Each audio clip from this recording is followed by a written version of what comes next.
May dalawang mukha ang gutom na matagal nang kinahaharap ng bansa. Ang gutom ng magsasakang buong araw nagtatanim pero kapos pa rin ang kita.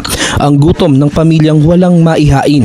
Ang ugat ng problema, maraming dinadaan ng mga middlemen ang mga ani. Nagmamahal ang pagkain pero lumiliit ang kita ng mga magsasaka habang nahihirapang makabili ang mga pamilya. Ito ang binago ni Pangulong Ferdinand Marcos Jr. Ang presidente napakalinaw ng instruction sa amin noon, huwag kami bibili sa mga malalaking kumpanya.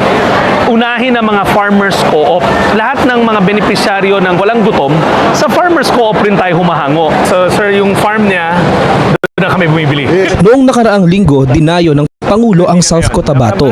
Kanyang ininspeksyon ang pagsasanib puwersa ng Department of Agriculture at Department of Social Welfare and Development para tiyaking mula bukid ay diretso na ang ani sa DSWD. Na-conceptualize na ating Pangulo, mabawasan yung layers, lumaki ang kita for both the farmers and mas baba din ang gastos for the consumers. Pinakinggan din ng Pangulo ang mga pamilya. Okay. Ngayon, mas makakain na talaga kami ng 3 beses sa isang araw. Kanin na. May ulam na sir, may protein na tayo eh. Ganito, hindi na kayo nag-aalala na lalo na kayo, ang dami ninyong pinapakain.